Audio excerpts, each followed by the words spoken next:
Supreme court ने नए रेकॉर्डिक मुआहदे को कानूनी करार दे दिया। आईन पाकिस्तान खिलाफ कानून कौमी असासों के मुआहदे की इजाजत नहीं देता। खैबर पख्तूनख्वा और सिंध मादनियात के हवाले से अपने कानून बना चुके हैं। सूबे मादनियात से मुतालिक कवानीन में तरमीम कर सकते हैं। नए रेकॉर्डिक मुआहदे में कोई गैर कानूनी बात नहीं। चीफ जस्टिस उमर अता बंदयाल की सरबराही में 5 रुकनी लार्जर बेंच ने सदारती रेफरेंस पर फैसला सुना दिया। दलजिला जदगान के फंड्स में खुर्द-बुर्द से मुतालिक आर्टिकल। डेली मेल ने शहबाज शरीफ से मुआफी मांग ली। कबूल करते हैं वज़ीर आज़म पाकिस्तान ने कोई गलत काम नहीं किया। इदारे ने एहतसाब ब्यूरो की जानिब से शहबाज शरीफ के खिलाफ तहकीकात की इतला दी थी। यह खदशा जाहिर किया था कि ज़ेरे तफ्तीश मामले में बरतानवी इमदाद का गैर ज़रूरी इस्तेमाल हो सकता है। मानते हैं नैब केस में शहबाज शरीफ को कभी मुर्दे इल्ज़ाम नहीं ठहराया। वज़ीर आज़म पाकिस्तान पर ग्रांट में खुर्द-बुर्द का इल्ज़ाम भी नहीं लगा। बरतानवी अखबार की मुआसरत।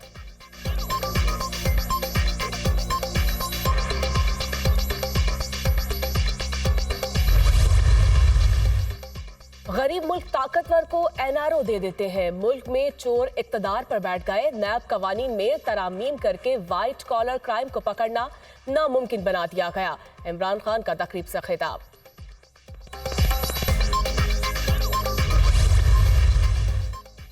इमरान खान फ्रॉड या झूठी खबरें शहबाज शरीफ के खिलाफ शाया करवाता रहा और खुद घड़ियां चोरी करता रहा। डेली मेल की मुआफी एतराफ है इस झूठ का मास्टरमाइंड चेयरमैन पीटीआई है। एक झूठा, चोर और बेईमान लीडर नहीं हो सकता जो कहता था हम केस देखते हैं, फेस नहीं।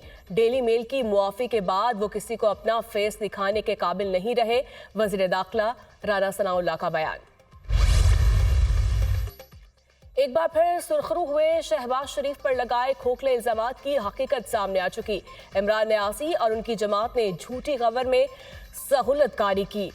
डेली मेल की मुआफी झूठ और किरदार कुशी करने वालों के लिए बाइस इबरत है। हमजा शहबाज। हुक्मरान इत्तेहाद और पीटीआई में मुज़ाकरात के लिए डेडलॉक तोड़ने की कोशिशें। तहरीक इंसाफ पहले इलेक्शन की तारीख फिर मुज़ाकरात पर डट गई। हुकूमत पहले पार्लिमान में वापसी फिर इलेक्शन की तारीख की हामी। वज़ीर ख़ज़ाना इसहाक डार और सदर मुमलिकत में जल्द एक और राब्ता होगा।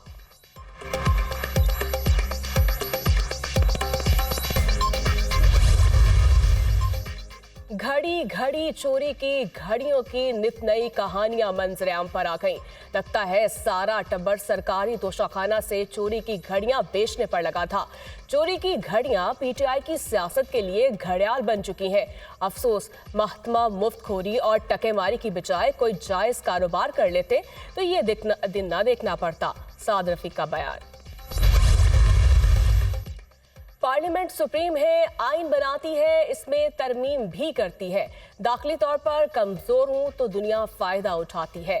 सियासी और इक्तसादी हवाले से कंट्रोल किया जाता है, अपनी पॉलिसियों के ताबिया बनाया जाता है। फजल रहमान का तकरीब से खिताब। जब मुआशी बहरान बढ़ने लगता है तो ये ऑडियो लीक कर देते हैं। भूखी आवाम सड़कों पर निकल आई तो लग पता जाएगा। पीडीएम के लिए आवाम के आगे हथियार डालने का आखिरी मौका है। मसाइल इतने संगीन हो गए हैं कि हुकूमत मुल्क नहीं चला सकती। शेख रशीद। आजम सवाती को बलोचिस्तान हाई कोर्ट से रिलीफ मिल गया। अदालत का सूबे में दर्ज तमाम 500 मुकदमात खत्म करने का हुक्म। सेनेटर के बेटे ने अदालत से तमाम मुकदमात खत्म करने की दरख्वास्त की थी।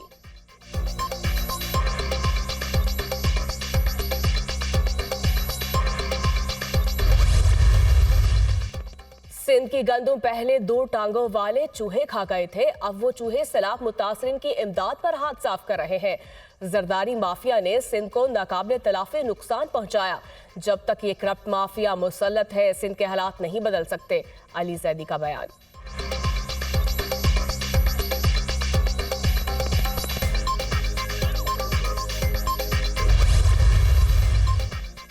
और पाक बरतानिया मुल्तान टेस्ट पहले सेशन का खेल खत्म। इंग्लैंड ने 5 विकेट पर 180 रन बना लिए। डेब्यू मैच खेलने वाले अबरार अहमद के 5 शिकार। जैक क्रोली 19, बैंडक 63 और ऑली पोप 60 रन बनाकर पवेलियन वापस।